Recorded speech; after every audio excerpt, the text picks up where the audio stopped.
Welcome to the new Camtasia Studio. We encourage you to watch and play with this Getting Started project video to learn some of the most important concepts of using the editor. If you want more in-depth tutorials that will walk you through the entire process of recording, editing, and sharing your videos, then please watch the Getting Started tutorials using this link under the Help menu. The editor is divided up into three main areas: the clip bin, the timeline, and the canvas. The canvas is where you see your video during playback and can move, resize, and reposition all media however you want. The timeline is where you assemble and edit your video. At the top of the timeline, tick marks represent time in terms of minutes and seconds. When building a video, you'll work in a horizontal manner, beginning from the left and moving sequentially through time toward the right. The tracks are layered on top of each other, so media you add on higher tracks is viewed on top of media on lower tracks in the canvas. For example, this callout is placed on top of the video track on the timeline, and therefore is on top of the screen video on the canvas.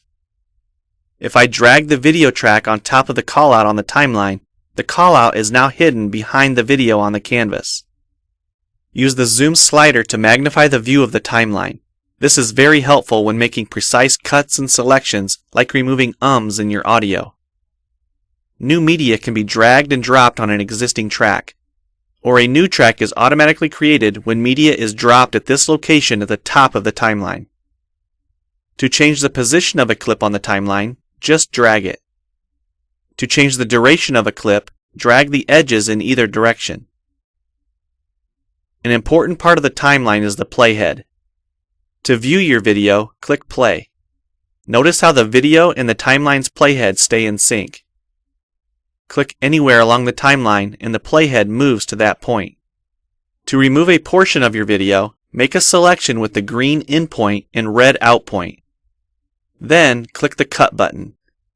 If you don't want media cut on a specific track, just click the lock icon. If you make a mistake while editing, press Ctrl-Z on the keyboard to undo, or choose Edit Undo. Double-click the playhead to deselect. Next, we'll look at the clip bin and the library.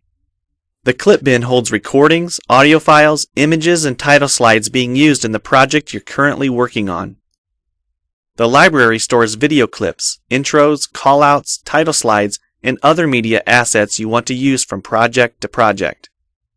It is pre-populated with professional content you can use in your videos. You can download more media from our website by clicking this link. You'll find a lot more music, callouts, and animated titles to use in your projects, and it's all free.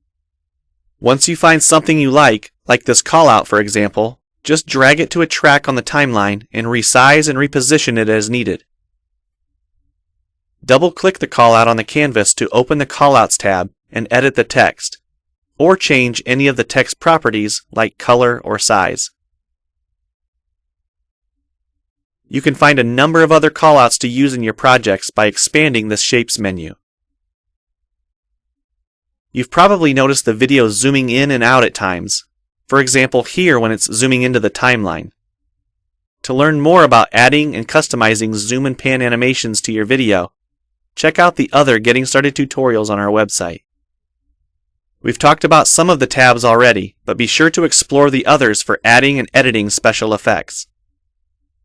If they don't all show up as tabs, click on the More tab to explore others, like the speech-to-text capabilities and captions, and the improved quizzing. Also, transitions can now be dragged directly to the timeline and added on top of clips. So we've shown a few ways you can navigate and edit your video. But how do you get content into your video? To make a new screen recording, click the Record the Screen button.